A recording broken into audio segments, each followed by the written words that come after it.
अभिषेक काल में देवताओं द्वारा जगन्नाथ जी की स्तुति, गुंडीचा यात्रा का महात्म्य तथा द्वादश यात्रा की प्रतिष्ठा विधि।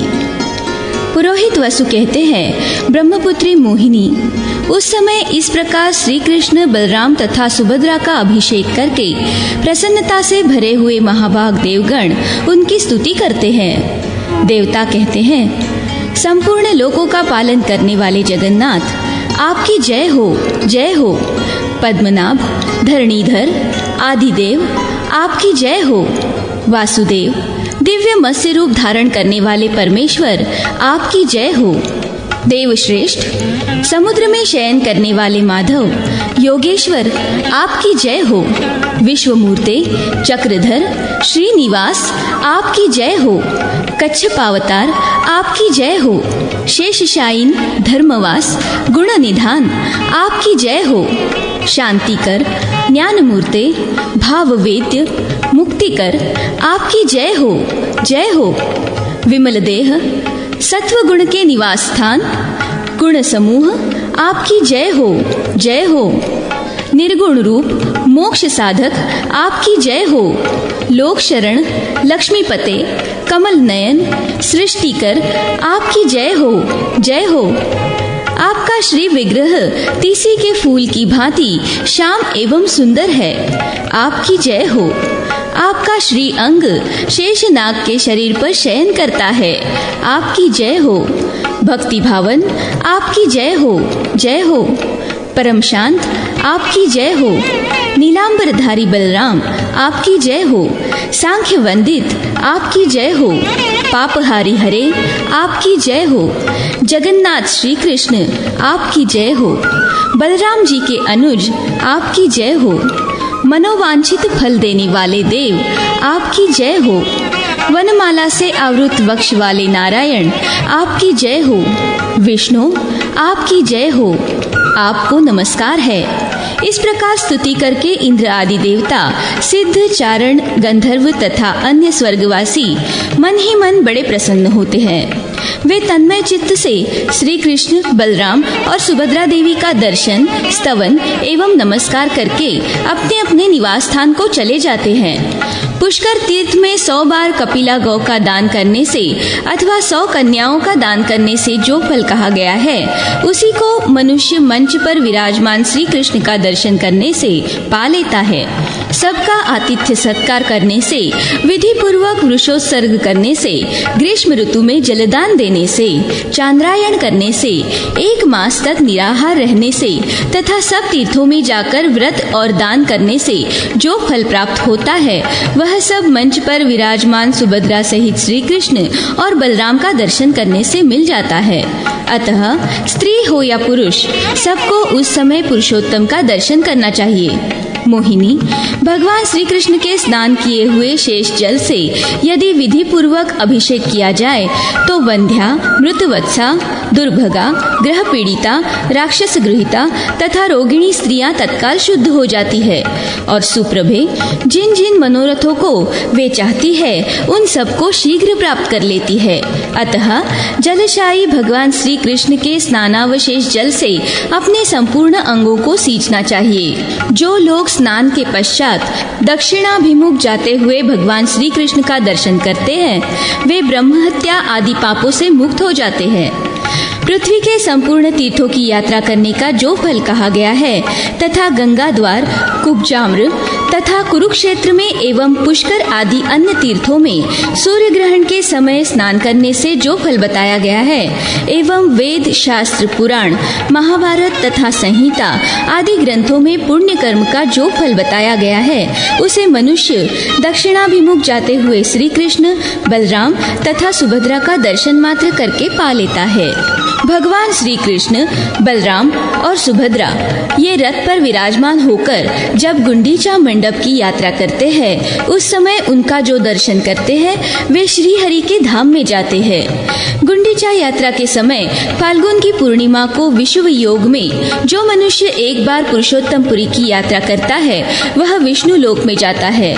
ब्रह्मपुत्री, जब वहाँ की 12 यात्राएं पूर्ण हो जाएं, उस समय विधि पूर्वक उसकी प्रतिष्ठा अर्थात उद्यापन करनी चाहिए। जो सब पापों का नाश करने वाली है।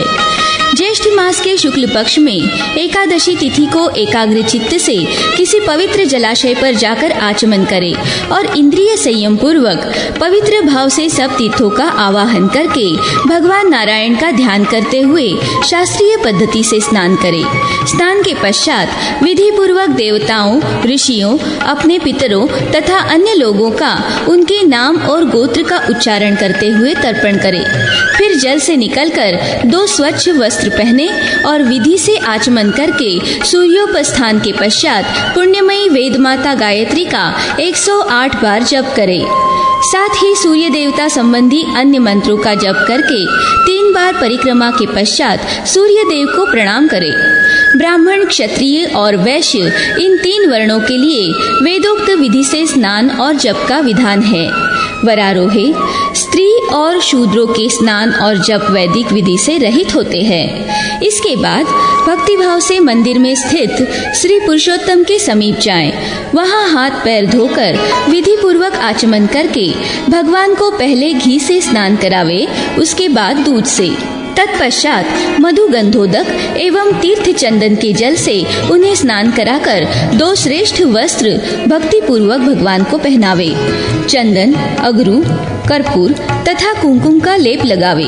फिर कमल के फूलों से पराभक्ति पूर्वक भगवान श्री पुरुषोत्तम की पूजा करें। इस प्रकार भोग और मोक्ष देने वाले जगन्नाथ श्री हरि की पूजा करके उनके समक्ष अगरू, पवित्र गुग्गुल तथा अन्य सुगंधित पदार्थों एवं घृत के साथ धूप जलाएं। फिर अपनी शक्ति के अनुसार घी से भक्ति पूर्वक दीपक जलाकर रखें। मोहिनी, एकाग्र चित्त होकर गाय के घी अथवा तिल के तेल से 12 दीपक और जलाकर रखे। तदनंतर नैवेद्य के रूप में खीर, पुआ, पूड़ी, बड़ा लड्डू, खांड और फल निवेदन करे। इस प्रकार पंचोपचार से श्री पुरुषोत्तम की पूजा करके ओम नमः पुरुषोत्तमाय इस मंत्र का 108 बार जाप करे। तत्पश्चात दंड की भांति पृथ्वी पर पड़कर भगवान को प्रार्थना द्वारा प्रसन्न करे। फिर एकाग्र चित्त हो भगवान के ऊपर भांति भांति के पुष्पों से एक सुंदर एवं विचित्र शोभा युक्त मंडलाकार पुष्प मंडप बनावे और भगवत चिंतन करते हुए रात में जागरण करे। भगवान वासुदेव की कथा और गीत का भी आयोजन करे। इस प्रकार विद्वान पुरुष भगवान का ध्यान, पाठ और स्तवन करते हुए रात बितावे। तदनंतर निर्मल प्रभात काल आने पर द्वादशी को 12 ब्राह्मणों को निमंत्रित करे। वे ब्राह्मण स्नातक, वेदों के पारगामी, इतिहास पुराण के ज्ञाता, श्रोत्रिय और जितेंद्रिय होने चाहिए। इसके बाद स्वयं भी विधि पूर्वक स्नान करके धुला हुआ वस्त्र पहने और इंद्रिय संयम पूर्वक भक्ति भाव से पहले की भांति वहां विराजमान पुरुषोत्तम को स्नान करावे। फिर गंध, पुष्प, धूप, दीप, नैवेद्य, उपहार आदि नाना प्रकार के उपचारों से तथा प्रणाम, परिक्रमा, जप, स्तुति, नमस्कार और मनोहर गीत वाद्यों द्वारा भगवान जगन्नाथ की पूजा करें। भगवत पूजन के पश्चात ब्राह्मणों की भी पूजा करें। उनके लिए 12 गौएं दान करके भक्ति पूर्वक सुवर्ण, छतरी, जूते और कांस पात्र आदि समर्पित करें। तदनंतर ब्राह्मणों को खीर सहित पकवान भोजन करावे। उन भोज्य पदार्थों में गुड़ और शक्कर का मेल होना चाहिए। जब ब्राह्मण लोग भोजन करके भली भांति तृप्त एवं प्रसन्न चित्त हो जाएं, तब उनके लिए जल से भरे हुए 12 घट दान करें। उन घड़ों के साथ लड्डू और यथाशक्ति दक्षिणा भी होनी चाहिए। ब्रह्मपुत्री तत्पश्चात विष्णु तुल्य ज्ञानदाता गुरु की पूर्ण भक्ति के साथ पूजा करनी चाहिए। विद्वान पुरुष उन्हें सुवर्ण, वस्त्र, गौ, धान्य, द्रव्य तथा अन्य मनोवांछित वस्तुएं देकर उनकी पूजा संपन्न करे। फिर नमस्कार करके निम्नांकित मंत्र का उच्चारण करे। सर्वव्यापी जगन्नाथ शंख चक्र गदाधरा अनादि निधनो देवः प्रियताम पुरुषोत्तमा। अर्थात शंख, चक्र और गदा धारण करने वाले सर्वव्यापी, अनादि और अनंत देवता जगदीश्वर भगवान पुरुषोत्तम मुझ पर प्रसन्न हो। यूँ कहकर गुरु एवं ब्राह्मणों की आदर पूर्वक 3 बार परिक्रमा करे। फिर चरणों में भक्ति पूर्वक सिर नवाकर आचार्य सहित ब्राह्मणों को विदा करे। तत्पश्चात गांव की सीमा तक भक्तिपूर्वक उन ब्राह्मणों के साथ साथ जाएं और उन्हें नमस्कार करके लौटे। फिर स्वजनों और बांधवों के साथ स्वयं भी मौन होकर भोजन करे। ऐसा करके स्त्री हो या पुरुष, वह 1000 अश्वमेध और 100 राजसूय यज्ञों का फल पाता है एवं सूर्य तुल्य विमान के द्वारा विष्णु लोक को जाता है। इस प्रकार मैंने तुम्हें श्री पुरुषोत्तम क्षेत्र की यात्रा का फल बताया है, जो मनुष्यों को भोग और मोक्ष देने वाला है। प्रयाग महात्म्य के प्रसंग में तीर्थ यात्रा की सामान्य विधि का वर्णन। वशिष्ठ जी कहते हैं, भूपाल, भोग और मोक्ष प्रदान करने वाले इस पुरुषोत्तम महात्म्य को सुनकर ब्रह्मपुत्री मोहिनी ने अपने पुरोहित विप्रवर वसु से पुनः प्रश्न किया। विप्रवर, मैंने पुरुषोत्तम तीर्थ का अद्भुत महात्म्य सुना। सुव्रत, अब प्रयाग का भी महात्म्य कहिए। पुरोहित वसु ने कहा, भद्रे, सुनो, मैं तीर्थ यात्रा की विधि बतलाता हूँ, जिसका आश्रय लेने पर मनुष्य यात्रा का शास्त्रोक्त फल पा सकता है। तीर्थ यात्रा पुण्य कर्म है। इसका महत्व यज्ञों से भी बढ़कर है। बहुत दक्षिणा वाले अग्निष्टोमादि यज्ञों का अनुष्ठान करके भी मनुष्य उस फल को नहीं पाता जो तीर्थ यात्रा से सुलभ होता है। जो अनजान में भी कभी यहाँ तीर्थ यात्रा कर लेता है, वह संपूर्ण कामनाओं से संपन्न हो स्वर्गलोक में प्रतिष्ठित होता है। उसे सदा धन धान्य से भरा हुआ स्थान प्राप्त होता है। वह भोग संपन्न और सदा ऐश्वर्य ज्ञान से परिपूर्ण होता है। उसने नरक से अपने पितरों और पितामहों का उद्धार कर दिया। जिसके हाथ, पैर और मन अपने वश में है तथा जो विद्या, तपस्या और कीर्ति से संपन्न है, वही तीर्थ के पूर्ण फल का भागी होता है। जो प्रतिग्रह से दूर रहता है और जो कुछ मिल जाए उसी से संतुष्ट होता है तथा जिसमें अहंकार का सर्वथा अभाव है, वह तीर्थ के फल का भागी होता है। जो संकल्प रहित, प्रवृत्ति शून्य, स्वल्पाहारी, जितेंद्रिय तथा सब प्रकार की आसक्तियों से युक्त है, वह तीर्थ के फल का भागी होता है। धीर पुरुष श्रद्धा और एकाग्रता पूर्वक यदि तीर्थों में भ्रमण करता है तो वह पापी होने पर भी उस पाप से शुद्ध हो जाता है। फिर जो शुद्ध कर्म करने वाला है, उसके लिए तो कहना ही क्या है। अश्रद्धालु, पाप पीड़ित, नास्तिक, संशयात्मा और केवल युक्तिवादी, ये 5 प्रकार के मनुष्य तीर्थ फल के भागी नहीं होते। पापी मनुष्यों के तीर्थ में जाने से उनके पाप की शांति होती है। जिनका अंतःकरण शुद्ध है, ऐसे मनुष्यों के लिए तीर्थ यथोक्त फल को देने वाला है। जो काम, क्रोध और लोभ को जीतकर तीर्थ में प्रवेश करता है, उसे उस तीर्थ यात्रा से कोई भी वस्तु अलभ्य नहीं रहती।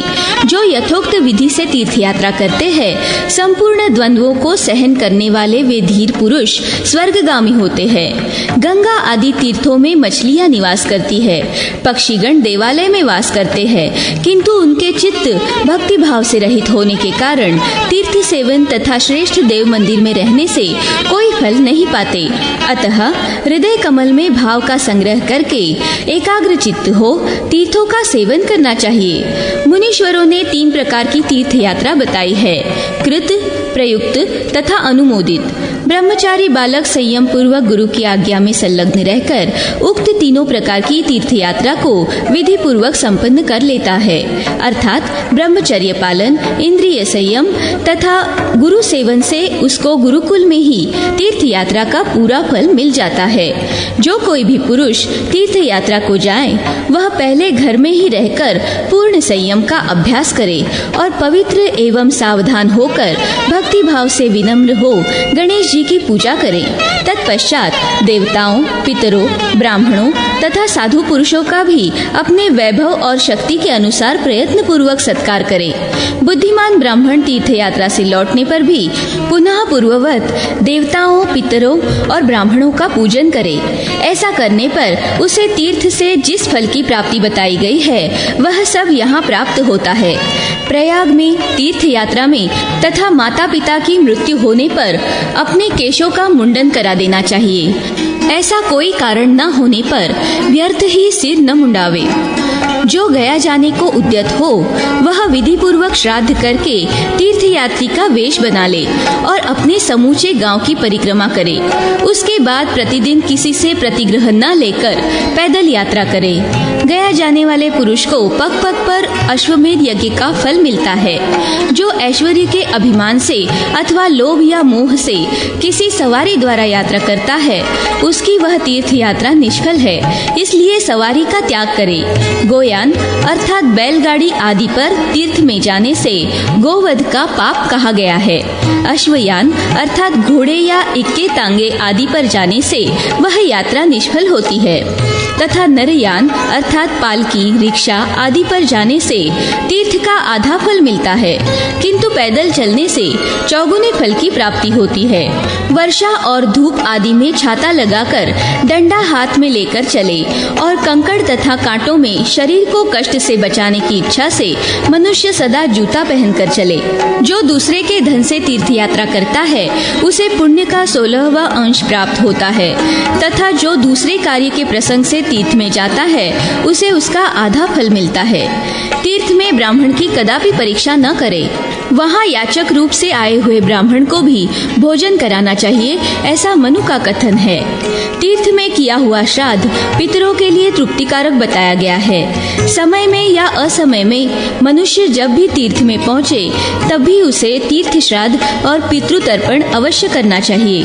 पृथ्वी पर जो तीर्थ है वे साधारण भूमि की अपेक्षा अधिक पुण्यमय क्यों है?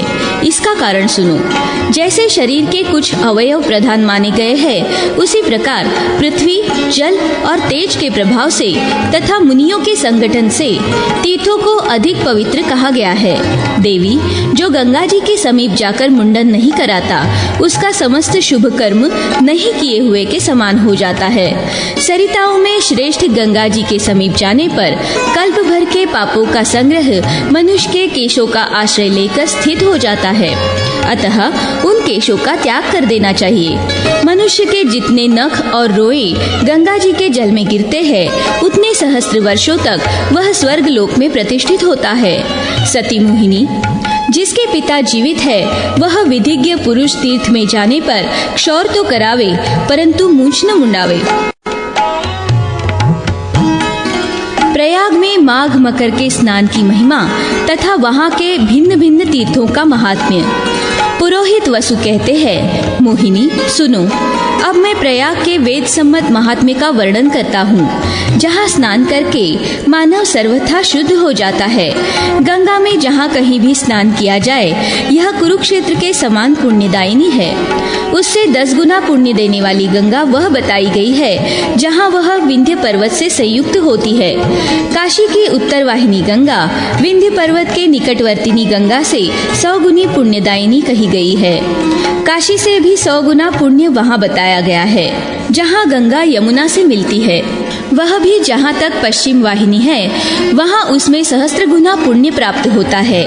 देवी, पश्चिम वाहिनी गंगा दर्शन मात्र से ही ब्रह्महत्या आदि पापों का निवारण करने वाली है। देवी, पश्चिमाभिमुखी गंगा यमुना के साथ मिली है, वे 100 कल्पों का पाप हर लेती है। माघ मास में तो वे और भी दुर्लभ है। भद्रे, पृथ्वी पर वे अमृत रूप कही जाती है। गंगा और यमुना के संगम का जल वेणी के नाम से प्रसिद्ध है, जिसमें माघ मास में 2 घड़ी का स्नान देवताओं के लिए भी दुर्लभ है। सती, पृथ्वी पर जितने तीर्थ तथा जितनी पुण्यपुरियां हैं वे मकर राशि पर सूर्य के रहते हुए माघ मास में वेणी में स्नान करने के लिए आती है।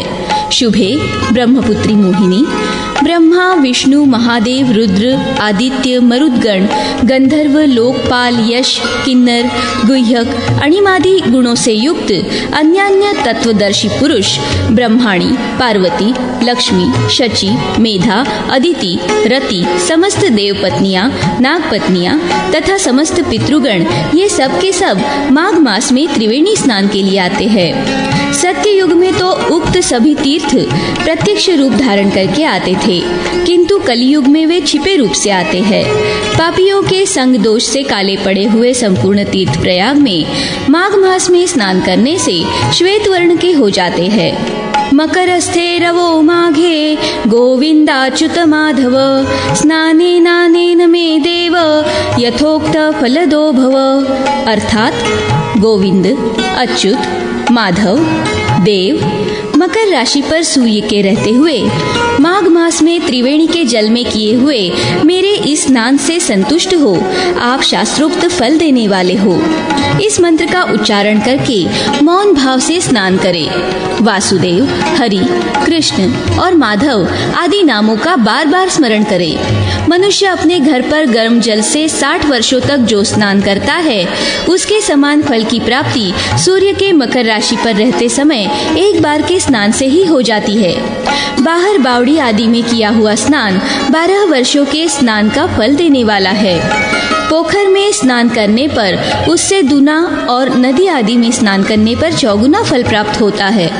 देवकुंड में वही फल 10 गुना और महानदी में 100 गुना होता है।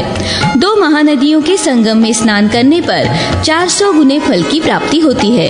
किंतु सूर्य के मकर राशि पर रहते समय प्रयाग की गंगा में स्नान करने मात्र से वह सारा फल सहस्त्र गुना होकर मिलता है, ऐसा बताया गया है। इस प्रयाग तीर्थ को पूर्व काल में ब्रह्मा जी ने प्रकट किया था, जिसके गर्भ में सरस्वती छिपी है। वह श्वेत और श्याम जल की धारा ब्रह्मलोक में जाने का मार्ग है। हिमालय की घाटियों में जो तीर्थ है, उनमें माघ मास का स्नान सब पापों का नाश करने वाला है। सब मासों में उत्तम माघ मास यदि बद्री वन में प्राप्त हो तो वह मोक्ष देने वाला है। नर्मदा के जल में माघ का स्नान पापनाशक, दुखहारी, संपूर्ण मनोवांछित फलों का दाता तथा रुद्रलोक की प्राप्ति कराने वाला कहा गया है। सरस्वती के जल में वह सब पाप राशियों का नाशक तथा संपूर्ण लोकों के सुखों की प्राप्ति कराने वाला बताया गया है। गंगा का जल यदि माघ मास में सुलभ हो तो वह पाप रूपी ईंधन को जलाने के लिए दावानल, गर्भवास के कष्ट का नाश करने वाला तथा विष्णु लोक एवं मोक्ष की प्राप्ति कराने वाला बताया गया है। सरयू, गंडकी, सिंधु, चंद्रभागा, कौशिकी, तापी, गोदावरी, भीमा, पयोष्णी, कृष्णवेणी, कावेरी, तुंगभद्रा तथा अन्य जो समुद्रगामिनी नदियां हैं, उनमें स्नान करने वाला मनुष्य पाप रहित हो स्वर्ग लोक में जाता है। नैमिषारण्य में माघ स्नान करने से भगवान विष्णु का सारूप्य प्राप्त होता है। पुष्कर में नहाने से ब्रह्मा का सामीप्य मिलता है। विधि नंदिनी, गोमती में माघ नहाने से फिर जन्म नहीं होता। हेमकुट, महाकाल, ओंकार, नीलकंठ तथा अर्बुद तीर्थ में माघ मास का स्नान रुद्रलोक की प्राप्ति कराने वाला माना गया है। देवी, सूर्य के मकर राशि पर रहते समय संपूर्ण सरिताओं के संगम में माघ स्नान करने से संपूर्ण कामनाओं की प्राप्ति होती है। स्वर्गवासी देवता सदा यह गाया करते हैं कि क्या प्रयाग में कभी माघ मास हमें मिलेगा, जहाँ स्नान करने वाले मानव फिर कभी गर्भ की वेदना का अनुभव नहीं करते और भगवान विष्णु के समीप स्थित होते हैं। जल और वायु पीकर रहने, पत्ते चबाने, देह सुखाने, दीर्घ काल तक घोर तपस्या करने और योग साधने से मनुष्य जिस गति को प्राप्त होते हैं, उसे प्रयाग के स्नान मात्र से ही पा लेते हैं। प्रयाग मंडल का विस्तार 5 योजन है। सुभगे, वहाँ 3 कुंड है, उनके बीच में गंगा है। प्रयाग में प्रवेश करने मात्र से पापों का तत्काल नाश हो जाता है।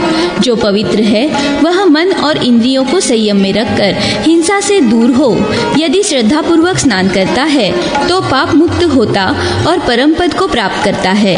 नैमिष, पुष्कर, गोतीर्थ, सिंधु सागर संगम, गया, धेनुक और गंगा सागर संगम, ये तथा और भी बहुत से जो पुण्यमय पर्वत है, वे सब मिलकर 3,10,000 तीर्थ प्रयाग में विद्यमान है। सूर्यपुत्री यमुना देवी तीनों लोकों में विख्यात है। वे लोक पावनी यमुना प्रयाग में गंगा से मिली है। गंगा और यमुना के बीच का भूभाग पृथ्वी पर सर्वोत्तम माना गया है। सुंदरी, तीनों लोकों में प्रयाग से बढ़कर परम पवित्र तीर्थ नहीं है। प्रयाग परम पद स्वरूप है। उसका दर्शन करके मनुष्य सब पापों से मुक्त हो जाते हैं। अतः संपूर्ण देवताओं से सुरक्षित प्रयाग तीर्थ में जाकर जो ब्रह्मचर्य का पालन तथा देवता और पितरों का तर्पण करते हुए 1 मास तक वहां निवास करता है, वह जहां कहीं भी रहकर संपूर्ण मनोवांछित कामनाओं को प्राप्त कर लेता है। गंगा और यमुना का संगम संपूर्ण लोकों में विख्यात प्रसाद है। वहाँ शक्ति पूर्वक स्नान करने से जिसके जिसके मन में जो जो कामना होती है उसकी वह कामना अवश्य पूर्ण हो जाती है। हरिद्वार, प्रयाग और गंगा सागर संगम में स्नान करने मात्र से मनुष्य अपनी रुचि के अनुसार ब्रह्मा, विष्णु तथा शिव के धाम में चला जाता है। सुलोचनी, माघ मास में सीतासित संगम के जल में जो स्नान करता है वह 100 कोटि कल्पों में भी कभी पुनरावृत्ति का अवसर नहीं देता। जो सत्यवादी तथा क्रोध को जीतने वाला है, जो उच्च कोटि की अहिंसा का आश्रय ले चुका है, जो धर्म का अनुसरण करने वाला, तत्वज्ञ, गौ ब्राह्मण के हित में तत्पर रहने वाला है तथा गंगा यमुना के संगम में स्नान करने वाला है, वह सब पापों से मुक्त हो जाता है। वहाँ प्रतिष्ठानपुर अर्थात झूसी में एक अत्यंत विख्यात कूप है। वहाँ मन को संयम में रखकर स्नान करने के पश्चात देवताओं और पितरों का तर्पण करे और ब्रह्मचर्य का पालन करते हुए क्रोध को जीते। इस प्रकार जो 3 रात वहाँ निवास करता है वह सब पापों से शुद्ध चित्त हो अश्वमेध यज्ञ का फल पाता है। प्रतिष्ठान से उत्तर और भागीरथी से पूर्व हंस प्रतपन नामक लोक विख्यात तीर्थ है। वहाँ स्नान करने मात्र से अश्वमेध यज्ञ का फल प्राप्त होता है और जब तक चंद्रमा और सूर्य रहते हैं तब तक वह स्वर्ग लोक में प्रतिष्ठित होता है। तदनंतर वासुकी नाग से उत्तर भोगवती के पास जाकर दशाश्वमेध तीर्थ है, वह परम उत्तम माना गया है। वहाँ स्नान करके मनुष्य अश्वमेध यज्ञ का फल पाता है और इहलोक में धनाढ्य, रूपवान, दक्ष, दाता एवं धार्मिक होता है। चारों वेदों का स्वाध्याय करने वाले पुरुषों को जो पुण्य प्राप्त होता है, सत्यवादियों को जो फल मिलता है और अहिंसा के पालन से जो धर्म होता है, उन सब का फल दशाश्वमेध तीर्थ में जाने मात्र से मिल जाता है। पायथी के उत्तर और प्रयाग के दक्षिण तट पर ऋणमोचन नामक तीर्थ है जो परम उत्तम माना गया है। वहाँ स्नान करके 1 रात रहने से मनुष्य सब ऋणों से मुक्त हो जाता है और देवता होकर स्वर्गलोक में जाता है। प्रयाग में मुंडन करावे, गया में पिंड दान करे, कुरुक्षेत्र में दान दे और काशी में शरीर का त्याग करे। मनुष्यों के सब पाप केशों की जड़ का आश्रय लेकर टिके रहते हैं। अतः तीर्थ में स्नान करने के पहले उन सब का वहाँ मुंडन कर दे। यदि पौष और माघ के महीने में श्रवण नक्षत्र, व्यतिपात योग तथा रविवार से युक्त अमावस्या तिथि हो तो उसे अर्धोदय पर्व समझना चाहिए। इसका महत्व 100 सूर्य ग्रहणों से भी अधिक है। विधि नंदिनी, इसमें कुछ कमी हो तो महोदय पर्व माना गया है। यदि प्रयाग तीर्थ में अरुणोदय के समय माघ शुक्ला सप्तमी प्राप्त हो तो वह 1000 सूर्य ग्रहणों के समान है। यदि अयनारंभ के दिन प्रयाग का स्नान मिले तो कोटि गुना पुण्य होता है और विषुव योग में लाख गुने फल की प्राप्ति होती है। षटशिति तथा विष्णुपदी में सहस्र गुना पुण्य प्राप्त होता है। अपने वैभव विस्तार के अनुसार सबको प्रयाग में दान करना चाहिए। विधि नंदिनी, इससे तीर्थ का फल बढ़ता है।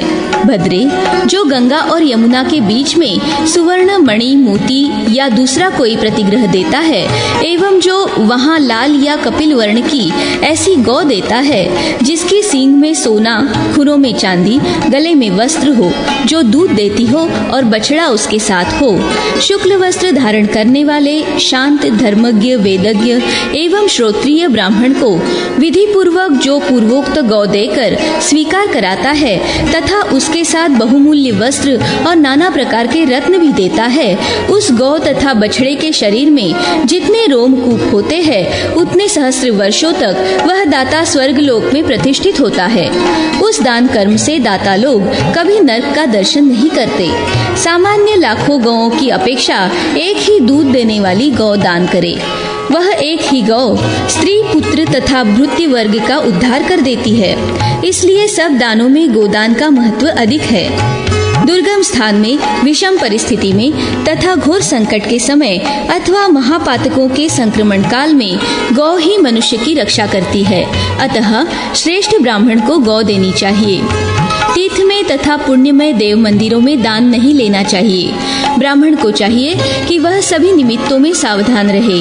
अपने काम के लिए, पितरों के श्राद्ध के लिए अथवा देवता के पूजन के लिए भी किसी से कुछ दान न ले। जब तक वह दूसरे के धन का उपभोग या ग्रहण करता है तब तक उसका तीर्थ सेवन व्यर्थ हो जाता है।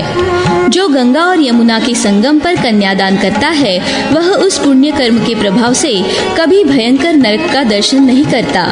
प्रयाग प्रतिष्ठान से लेकर वासुकी नाग के तालाब से आगे तक कंबल और अश्वतर नामक जो दोनों नाग है, वहां से बहुमूलक नाग तक का जो भूभाग है यही प्रजापति क्षेत्र है, जो तीनों लोकों में विख्यात है।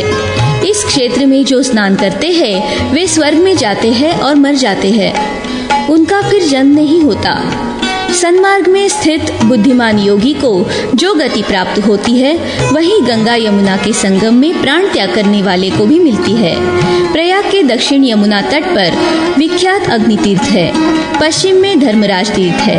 वहाँ जो स्नान करते हैं वे स्वर्ग में जाते हैं और जो मरते हैं उनका फिर संसार में जन्म नहीं होता।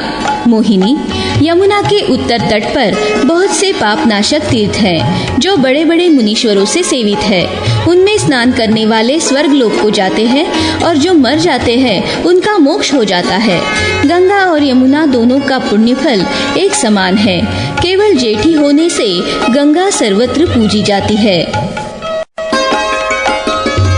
कुरुक्षेत्र महात्म्य।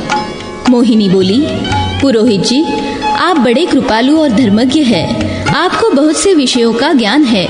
आपने मुझे तीर्थराज प्रयाग का महात्म्य बताया है। समस्त मुख्य तीर्थों में जो शुभ कारक कुरुक्षेत्र है वह संपूर्ण लोकों में परम पवित्र है, अतः आप उसी का मुझसे वर्णन कीजिए। पुरोहित वसु ने कहा, मोहिनी सुनो, मैं उत्तम पुण्य देने वाले कुरुक्षेत्र का वर्णन करता हूँ, जहाँ जाकर स्नान करने से मनुष्य सब पापों से मुक्त हो जाता है। कुरुक्षेत्र में मुनीश्वरों द्वारा सेवित अनेक तीर्थ है, उन सब का मैं तुम्हें परिचय देता हूँ। वे श्रोताओं को भी मोक्ष देने वाले हैं। ब्रह्म ज्ञान, गया श्राद्ध, गाय को संकट से बचाते समय मृत्यु को प्राप्त होना और कुरुक्षेत्र में निवास करना, इन चारों साधनों से मोक्ष प्राप्त होता है। सरस्वती और द्रुषद्वती इन दोनों देव नदियों के बीच का जो देश है उसे देव सेवित ब्रह्मावर्त अर्थात कुरुक्षेत्र कहते हैं। जो दूर रहकर भी मैं कुरुक्षेत्र में जाऊंगा और वहीं निवास करूंगा, इस प्रकार सदा कहा करता है, वह भी पापों से मुक्त हो जाता है। जो धीर पुरुष वहां सरस्वती के तट पर निवास करेगा उसे निस्संदेह ब्रह्म ज्ञान प्राप्त होगा। देवी, देवता, महर्षि और सिद्धगण कुरुक्षेत्र का सेवन करते हैं। उसके सेवन से मनुष्य अपने आप में ही ब्रह्म का साक्षात्कार करता है। पहले उस स्थान पर पुण्यमय ब्रह्म सरोवर प्रकट हुआ, तत्पश्चात वहाँ परशुराम कुंड हुआ और उसके बाद वह कुरुक्षेत्र के नाम से प्रसिद्ध हुआ। पूर्व काल में ब्रह्मा जी ने जिसका निर्माण किया था वह सरोवर आज भी वहाँ स्थित है। तदनंतर जो यह ब्रह्मवेदी है वह उसकी बाह्य दिशा में स्थित है। मुनिवर मार्कंडेय ने जहाँ उत्तम तपस्या की वहाँ प्लक्ष अर्थात पाकर के वृक्ष से प्रकट होकर सरस्वती नदी आई है। धर्मात्मा मुनि ने सरस्वती का पूजन करके उनकी स्तुति की। वहाँ उनके समीप जो तालाब था उसको अपने जल से भरकर सरस्वती नदी पश्चिम दिशा की ओर चली गई। तदनंतर राजा कुरु ने आकर चारों ओर से उस क्षेत्र को हल से जोता। उसका विस्तार 5 योजन का था। वहाँ दया, सत्य और क्षमा आदि गुणों का उद्गम है। तभी से समंत पंचक नामक क्षेत्र को कुरुक्षेत्र कहा जाने लगा। देवी, यहाँ स्नान करने वाले मानव अक्षय पुण्य लाभ करते हैं और वहाँ मरे हुए लोग विमान पर बैठकर ब्रह्मलोक में जाते हैं। कुरुक्षेत्र में उपवास, दान, होम, जप और देव पूजन ये सब अक्षय भाव को प्राप्त होते हैं। कुरुक्षेत्र की ब्रह्मवेदी में मरे हुए मनुष्य फिर इस संसार में जन्म नहीं लेते। मोहिनी, जो कुरुक्षेत्र के वनों, तीर्थों और सरिताओं की पुण्यदायिनी यात्रा करता है उसके लिए इहलोक और परलोक में भी कोई कमी नहीं रहती। कुरुक्षेत्र के वन, नदी और भिन्न भिन्न तीर्थों का महात्म्य तथा यात्रा विधि का क्रमिक वर्णन। मोहिनी ने पूछा, विप्रवर, कुरुक्षेत्र में कौन कौन से वन हैं और कौन सी शुभकारक सरिताएं हैं? संपूर्ण सिद्धियों को देने वाली कुरुक्षेत्र यात्रा की विधि मुझे क्रम से बताइए। अत्यंत पुण्यदायक कुरुक्षेत्र में जो जो तीर्थ है उन सब का मुझसे वर्णन कीजिए। पुरोहित वसु बोले, मोहिनी, पवित्र काम्यकवन, महान अदितिवन, पुण्यदायक व्यासवन, फलकीवन, सूर्यवन, पुण्यमय मधुवन तथा सुविख्यात सीतावन, कुरुक्षेत्र में ये 7 वन है और उन वनों में अनेक तीर्थ है। पुण्य सलीला सरस्वती नदी, वैतरणी नदी, पुण्यमयी मंदाकिनी गंगा, मधुस्रवा, दृषद्वती, कौशिकी तथा पुण्यमयी हिरण्यवती नदी। इनमें सरस्वती नदी को छोड़कर शेष सब नदियां केवल वर्षा काल में बहने वाली है। इनका जल स्पर्श करने, पीने अथवा नहाने के लिए सदा पवित्र माना गया है। पुण्य क्षेत्र के प्रभाव से इनमें रजस्वलापन का दोष नहीं आता। पहले महाबली द्वारपाल रंतुक के समीप जाकर यक्ष को प्रणाम करके वहां की यात्रा प्रारंभ करे। भद्रे, तदनंतर पुण्यमय महान अदिति वन में जाएं। यदि नारी वहां स्नान करके देव माता अदिति का पूजन करे तो वह समस्त शुभ लक्षणों से युक्त और महान शूरवीर पुत्र को जन्म देती है। वरारोहे, वहां से भगवान विष्णु के परम उत्तम विमल नाम से विख्यात तीर्थ स्थान को जाएं, जहां भगवान श्रीहरि सदा विद्यमान रहते हैं। जो मनुष्य विमल तीर्थ में स्नान करके भगवान विमलेश्वर का दर्शन करता है वह विमल होकर देवाधिदेव चक्रधारी भगवान विष्णु के लोक को प्राप्त कर लेता है। मोहिनी, वहाँ भगवान श्रीहरि और बलदेव जी को एक आसन पर बैठे देखकर मनुष्य सब पापों से तत्काल मुक्त हो जाता है। फिर वहाँ के लोक विख्यात पारिप्लव तीर्थ में जाए। वहाँ स्नान और जलपान करके जो वेदों के पारंगत विद्वान ब्राह्मण को दक्षिणा आदि से संतुष्ट करता है वह ब्रह्म यज्ञ का फल पाता है। भद्रे, जहाँ कौशिकी नदी का पाप नाशक संगम है वहाँ भक्ति पूर्वक स्नान करके मनुष्य प्रियजनों का संग पाता है। महाभागे, तदनंतर क्षमाशील मनुष्य पृथ्वी तीर्थ में जाकर भक्ति पूर्वक स्नान करे तो वह उत्तम गति को पाता है। पुरुष के द्वारा इस पृथ्वी पर जितने अपराध किए गए हैं उन सबको देहधारी जीव के वहां स्नान करने पर पृथ्वी देवी क्षमा कर देती है। तत्पश्चात परम पुण्यमय दक्ष के आश्रम में दक्षेश्वर शिव का दर्शन करने से मनुष्य को अश्वमेध यज्ञ का फल प्राप्त होता है। उसके बाद शालकिनी तीर्थ में जाएं और वहां अपने मनोरथ की सिद्धि के लिए भगवान शिव से संयुक्त हुए श्रीहरि का पूजन करे। तत्पश्चात विधि को जानने वाला पुरुष नाग तीर्थ में जाकर स्नान करे और वहां घी तथा दही खाकर नागों से अभय प्राप्त करे। उसके बाद त्रिभुवन विख्यात पंचनद तीर्थ को जाएं। वहां भगवान शंकर ने असुरों को डराने वाले 5 सिंहनाद किए थे। इससे वह संपूर्ण पातकों का नाश करने वाला तीर्थ पंचनद नाम से विख्यात हुआ। वहां स्नान और दान से मनुष्य निर्भय हो जाता है। मोहिनी, तत्पश्चात कोटि तीर्थ में जाएं, जहां महात्मा रुद्र ने कोटि तीर्थों को लाकर स्थापित किया था। उस तीर्थ में स्नान और कोटीश्वर शिव का दर्शन करके मनुष्य तभी से पंच यज्ञ जनित पुण्य का सदैव लाभ करता रहता है। वहीं संपूर्ण देवताओं ने भगवान वामन की भी स्थापना की है। अतः उनका पूजन करके मानव अग्निष्टोम यज्ञ का फल पा लेता है। वहां से अश्वी तीर्थ में जाकर श्रद्धालु एवं जितेंद्रिय पुरुष वहां स्नान करे। इससे वह यशस्वी तथा रूपवान होता है। वहां से भगवान विष्णु द्वारा निर्मित वाराह तीर्थ में जाकर श्रद्धा पूर्वक डुबकी लगाने वाला मनुष्य उत्तम गति को पाता है। वरानने, वहां से सोम तीर्थ में जाएं, जहां सोम तपस्या करके निरोग हुए थे। वहां स्नान करना चाहिए। उस तीर्थ में एक गोदान करके मनुष्य राजसूय यज्ञ का फल पाता है। वहीं भूतेश्वर, ज्वालामालेश्वर तथा तांडेश्वर शिवलिंग है। उनकी पूजा करके मनुष्य फिर संसार में जन्म नहीं लेता। एक हंस तीर्थ में स्नान करके मनुष्य सहस्त्र गोदान का फल पाता है और कृतशौच तीर्थ में स्नान करने पर उसे पुंडरीक यज्ञ का फल प्राप्त होता है।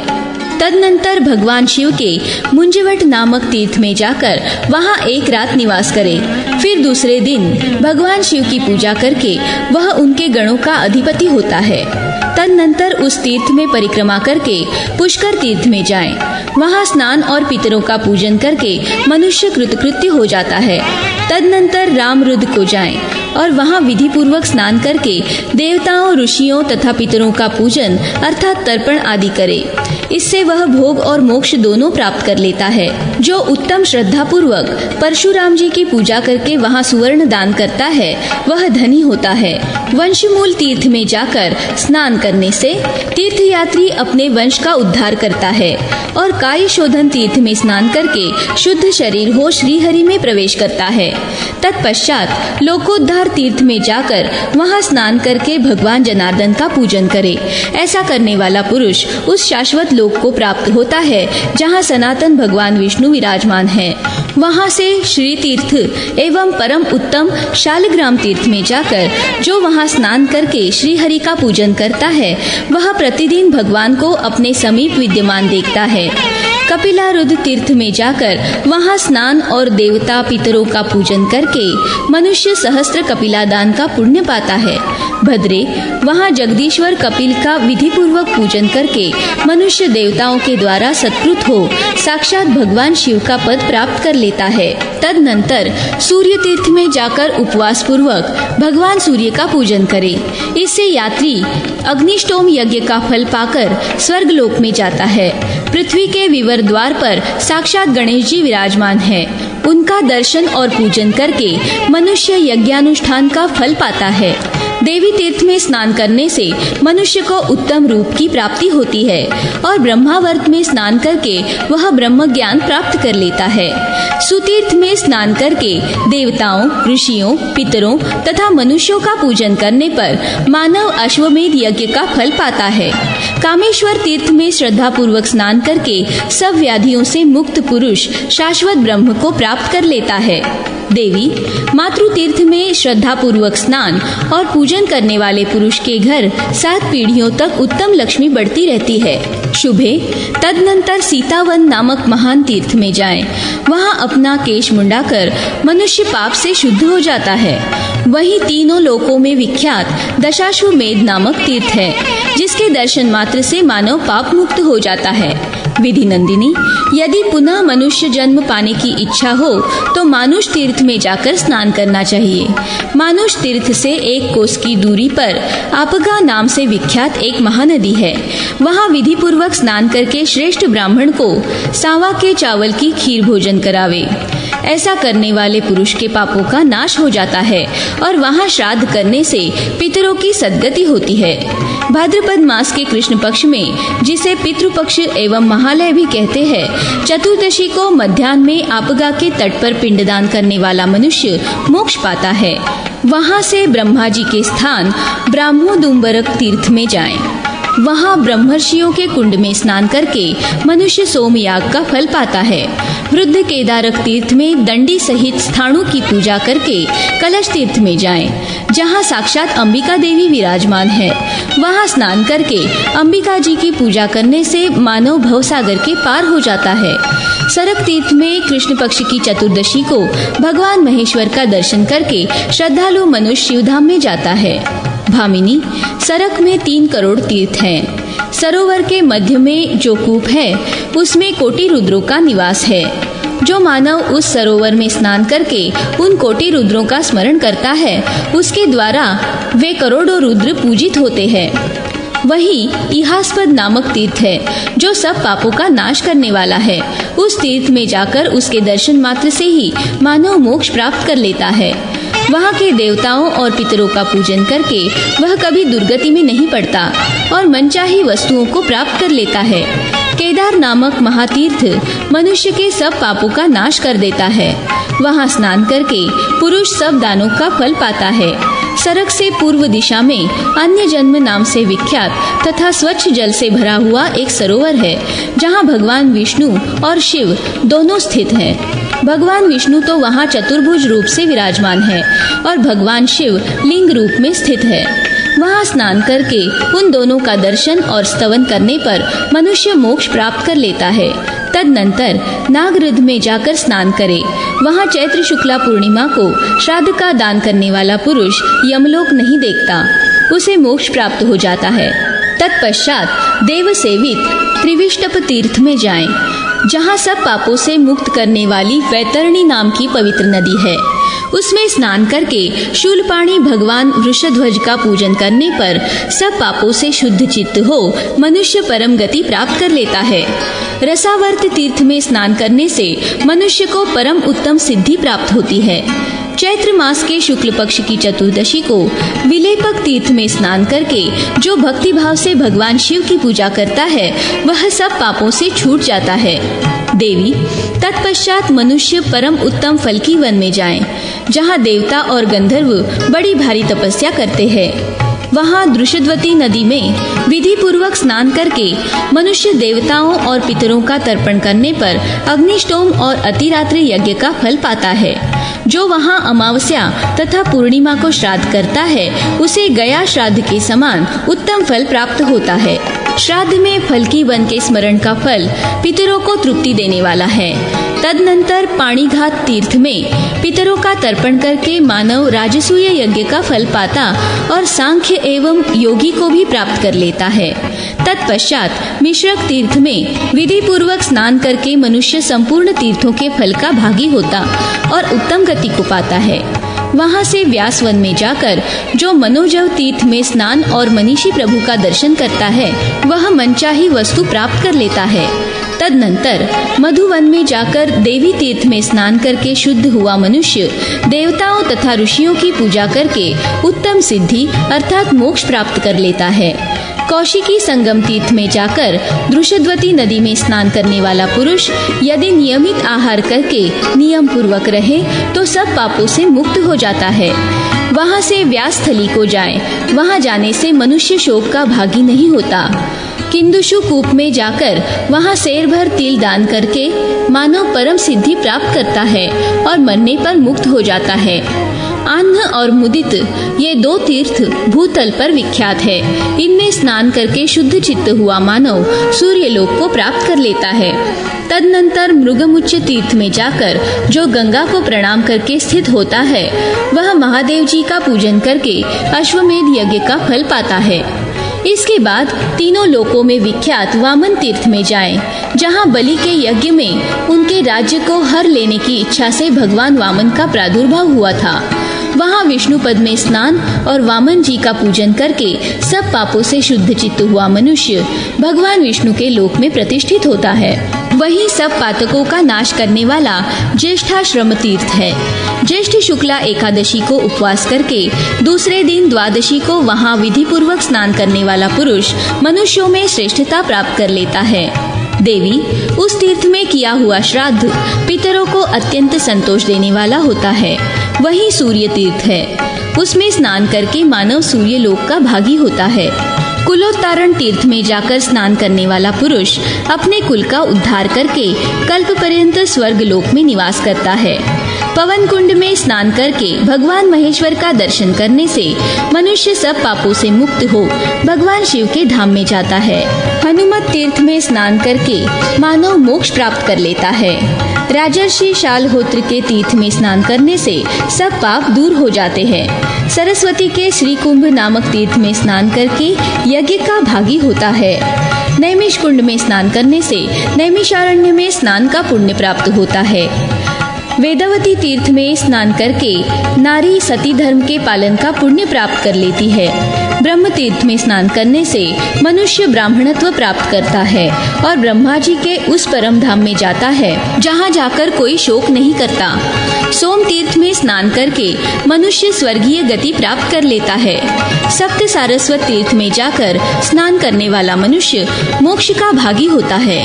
सप्त सारस्वत तीर्थ वह स्थान है जहाँ सातों सरस्वती की धाराओं का भली भांति संगम हुआ है। उन सब के नाम इस प्रकार है: सुप्रभा, कांचनाक्षी, विशालाक्षी, मनोहरी, सुनंदा, सुवेणु तथा सात्वी, विमलोदका। उसी प्रकार औशनस तीर्थ में स्नान करके मनुष्य सब पापों से छूट जाता है।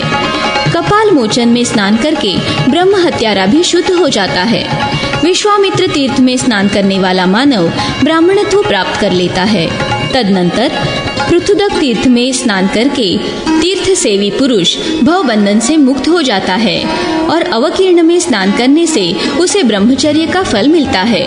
जो मधुस्राव में जाकर स्नान करता है वह पातकों से मुक्त हो जाता है। वशिष्ठ तीर्थ में स्नान करने से वशिष्ठ लोक की प्राप्ति होती है।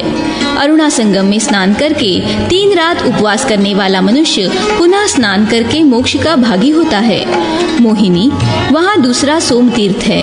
उसमें स्नान करके चैत्र शुक्ला षष्ठी को श्राद्ध करने वाला पुरुष अपने पितरों का उद्धार कर देता है। पंचवट में स्नान करके योग मूर्तिधारी भगवान शिव की विधि पूर्वक पूजा करने से मानव देवताओं के साथ आनंद का भागी होता है।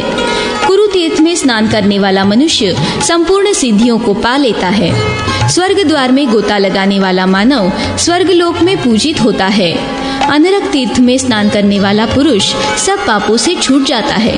देवी, तदनंतर उत्तम काम्यक वन में जाना चाहिए, जिसमें प्रवेश करते ही सब पाप राशियों से छुटकारा मिल जाता है। फिर आदित्य वन में जाकर आदित्य के दर्शन से ही मानव मोक्ष का भागी होता है। रविवार को वहां स्नान करके मनुष्य मनोवांछित फल पा लेता है और यज्ञोपवीतिक तीर्थ में स्नान करके वह स्वधर्म फल का भागी होता है। तत्पश्चात श्रेष्ठ मानव चतुप्रवाह नामक तीर्थ में स्नान करे। इससे वह संपूर्ण तीर्थों का फल पाकर स्वर्ग लोक में देवता की भांति आनंदित होता है। विहार तीर्थ में स्नान करने वाला पुरुष सब प्रकार के सुख पाता है। दुर्गा तीर्थ में स्नान करके मानव कभी दुर्गति में नहीं पड़ता। तदनंतर पितृतीर्थ नामक सरस्वती कूप में स्नान करके देवता आदि का तर्पण करने वाला पुरुष उत्तम गति को पाता है। प्राची सरस्वती में स्नान और विधि पूर्वक श्राद्ध करके मनुष्य दुर्लभ कामनाओं को प्राप्त कर लेता है और शरीर का अंत होने पर वह स्वर्ग लोक में जाता है। शुक्र तीर्थ में स्नान करके श्राद्ध दान करने वाला पुरुष अपने पितरों का उद्धार कर देता है। विशेषतः चैत्र मास के कृष्ण पक्ष में अष्टमी या चतुर्दशी तिथि को वहां श्राद्ध करना चाहिए। ब्रह्म तीर्थ में उपवास करने वाला पुरुष निस्संदेह मोक्ष का भागी होता है। तदनंतर स्थाणु तीर्थ में स्नान करके स्थाणु वट का दर्शन करने से कुरुक्षेत्र की यात्रा पूरी हो जाती है। देवी, मैंने तुम्हें कुरुक्षेत्र का महात्म्य ठीक ठीक बताया है। कुरुक्षेत्र के समान दूसरा कोई तीर्थ न हुआ है न होगा। वहाँ किया हुआ इष्टापूर्त कर्म, तप, विधि पूर्वक होम और दान आदि सब कुछ अक्षय होता है।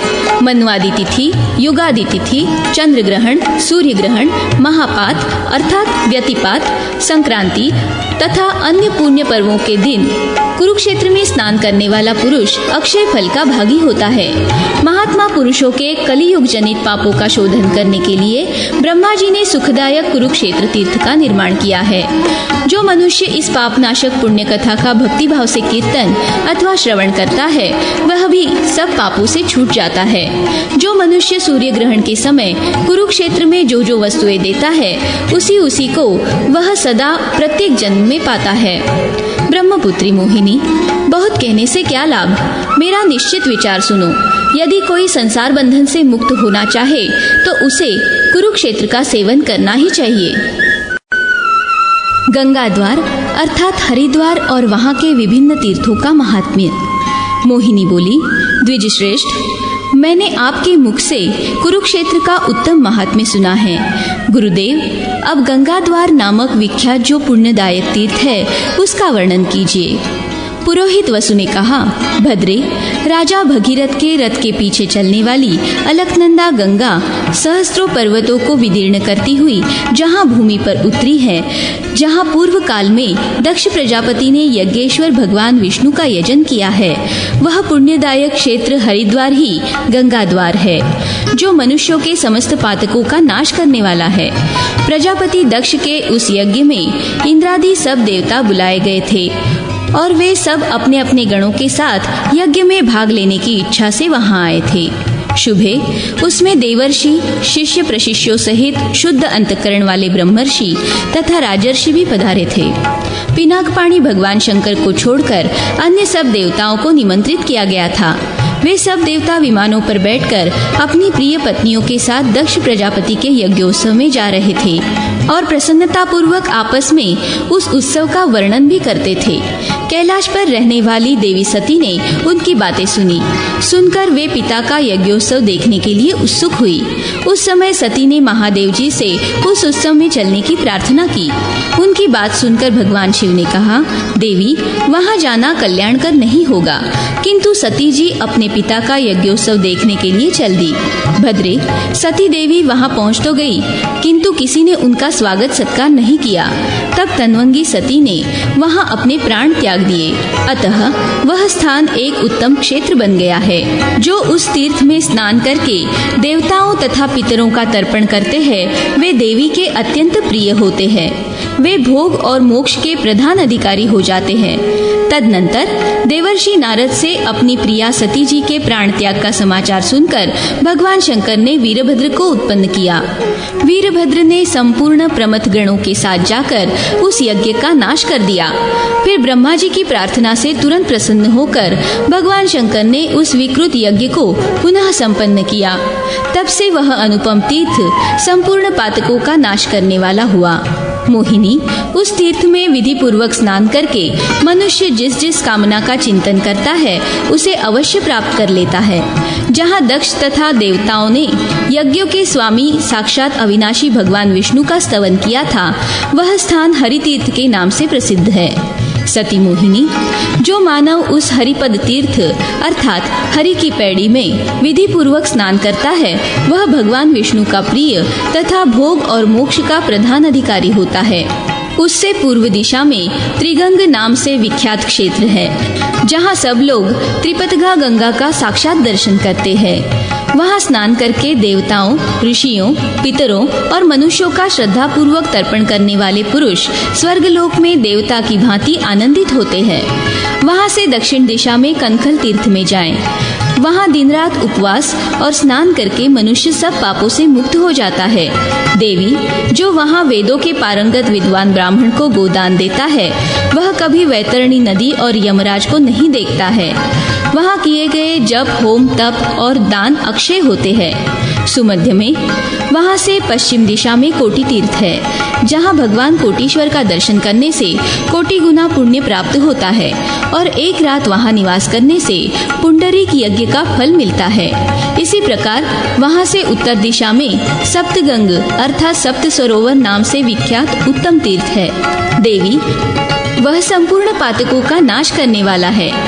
परम बुद्धिमती मोहिनी, वहाँ सप्तर्षियों के पवित्र आश्रम है। उन सब में पृथक पृथक स्नान और देवताओं एवं पितरों का तर्पण करके मनुष्य ऋषि लोक को प्राप्त होता है। राजा भगीरथ जब देव नदी गंगा को ले आए, उस समय उन सप्तर्षियों की प्रसन्नता के लिए वे 7 धाराओं में विभक्त हो गई। तब से पृथ्वी पर वह सप्तगंग नामक तीर्थ विख्यात हो गया। भद्रे, वहाँ से परम उत्तम कपिलारुद्र नामक तीर्थ में जाकर जो श्रेष्ठ ब्राह्मण को धेनु दान करता है, उसे सहस्त्र गोदान का फल मिलता है। तदनंतर शंतनु के ललित नामक उत्तम तीर्थ में जाकर विधिवत स्नान और देवता आदि का तर्पण करके मनुष्य उत्तम गति पाता है। जहाँ राजा शंतनु ने मनुष्य रूप में आई हुई गंगा को प्राप्त किया और जहाँ गंगा ने प्रतिवर्ष एक एक वसु को जन्म देकर अपनी धारा में उनके शरीर को डलवा दिया था, उन वसुओं का शरीर जहाँ गिरा वहाँ वृक्ष पैदा हो गया। जो मनुष्य वहाँ स्नान करता और उस औषधि को खाता है, वह गंगा देवी के प्रसाद से कभी दुर्गति में नहीं पड़ता।